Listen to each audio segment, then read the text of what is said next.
Indian നായകൻ രോഹിത് ശർമ്മയും മുൻ നായകൻ വിരാട് കോഹ്ലിയും വിരമിച്ചതോടെ ഇംഗ്ലണ്ട് പര്യടനത്തിൽ ഇന്ത്യൻ ക്രിക്കറ്റ് ടീമിൻ്റെ യുവനിര എത്രത്തോളം മികച്ച പ്രകടനം പുറത്തെടുക്കുമെന്ന ആകാംക്ഷയിലാണ് ആരാധകർ. യുവനായകൻ ശുഭ്മാൻ ഗില്ലിനും പരിശീലകൻ ഗൗതം ഗംഭീറിനും ഈ പരമ്പര ഏറെ നിർണായകമാണ്. എന്നാൽ ഇന്ത്യയുടെ ടെസ്റ്റ് ടീം പ്രഖ്യാപനം ഏറെ കൗതുകമുയർത്തിയിരുന്നു. യുവതാരം ശുഭ്മാൻ ഗിൽ ടീമിനെ നയിക്കുമ്പോൾ ഋഷഭ് പന്താണ് ഉപനായകൻ. എന്നാൽ മികച്ച ഫോമിലുള്ള ശ്രേയസ് അയ്യരെ ടീമിലെടുക്കാത്തത് ചർച്ചകൾക്ക് വഴിവെച്ചിരുന്നു. നായകനായും മധ്യനിര മേറ്റർ എന്ന നിലയിലും മികച്ച പ്രകടനം പുറത്തെടുത്ത ശ്രേയസ് അയ്യരെ ടീമിലെടുക്കാത്തതിൽ കടുത്ത വിമർശനമാണ് ഉയർന്നത്. അതേസമയം താരങ്ങളെ ടീമിലെടുക്കുന്നത് സെലക്ടർമാരാണെന്ന് സൂചിപ്പിക്കുകയാണ് പരിശീലകൻ ഗൗതം ഗംഭീർ.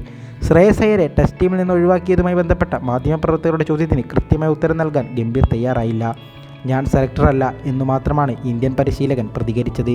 ചോദ്യത്തിൽ കൂടുതൽ പ്രതികരിക്കാൻ മുതിരാതെ ഗംഭീർ മറ്റു വിഷയങ്ങളിലേക്ക് കടന്നു. അജിത് അഗാർക്കറിൻ്റെ പേര് പറയാതെ പരോക്ഷമായി അദ്ദേഹത്തിന് നേരെ വിരൽ ചൂണ്ടുകയായിരുന്നു ഗംഭീർ എന്നാണ് റിപ്പോർട്ടുകൾ. വൈറ്റ് ബോൾ ക്രിക്കറ്റിൽ മിന്നും ഫോമിൽ കളിക്കുന്ന താരത്തെ ഒഴിവാക്കിയതിൽ ആരാധകർക്കും അതൃപ്തിയുണ്ട്. IPL പഞ്ചാബ് കിങ്സ് 11 പോയിന്റ് പട്ടികയിൽ ഒന്നാം സ്ഥാനത്തേക്ക് നയിച്ച ശ്രേയസ് കഴിഞ്ഞ ചാമ്പ്യൻസ് ട്രോഫിയിലും ആഭ്യന്തര ക്രിക്കറ്റിലും ഒരുപോലെ മികവ് കാട്ടിയിരുന്നു.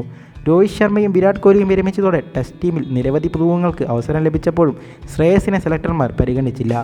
മധ്യനിരയിൽ വിരാട് കോഹ്ലി ഒഴിച്ചിട്ട 4-ാം നമ്പറിലേക്ക് ശ്രേയസിൻ്റെയും മലയാളി താരം കരുൺ നായരുടെയും പേരുമായിരുന്നു സെലക്ടർമാർക്ക് മുന്നിലുണ്ടായിരുന്നത്. ഇംഗ്ലണ്ടിനെതിരായ പരമ്പരയിൽ കരുൺ നായർക്ക് വീണ്ടും അവസരം നൽകാനാണ് സെലക്ടർമാർ തീരുമാനിച്ചത്. ആഭ്യന്തര ക്രിക്കറ്റിൽ അസാമാന്യ പ്രകടനം നടത്തിയതാണ് കരുൺ നായരുടെ തിരിച്ചുവരവിന് കാരണമായതെന്നാണ് വിലയിരുത്തൽ.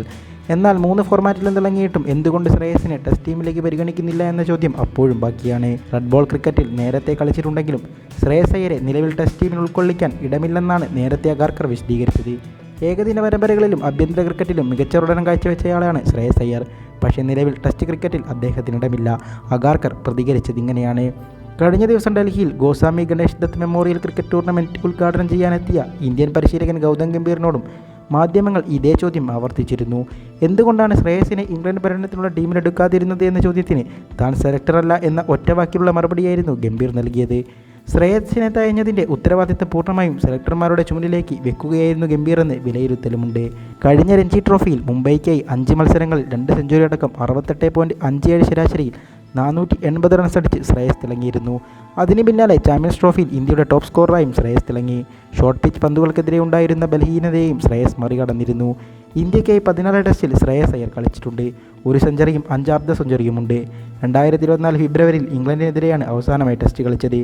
ഏകദിനത്തിൽ മികച്ച പ്രകടനം തുടരുന്ന താരം IPL മിന്നും ഫോമിലാണ്. ശ്രേയസ് അയ്യരുടെ നായകത്വത്തിൽ പഞ്ചാബ് കിങ്സ് പ്ലേ ഓഫിലെത്തിയിട്ടുണ്ട്. അതേസമയം സർഫറാസ് ഖാനെയും ടീമിലെടുത്തിട്ടില്ല. ടീമിലുള്ള പേസർ ബുംറയാകട്ടെ ഇംഗ്ലണ്ട് പര്യടനത്തിൽ എല്ലാ മത്സരങ്ങളും കളിക്കില്ല. ആഭ്യന്തര ക്രിക്കറ്റിൽ മിന്നിൽ ഫോമിൽ കളിക്കുന്ന കരുൺ നായരും അഭിമന്യു ഈശ്വരനും ടീമിൽ ഇടം പിടിച്ചിട്ടുണ്ട്. ജൂൺ 20-നാണ് പര്യടനത്തിന് തുടക്കമാവുന്നത്.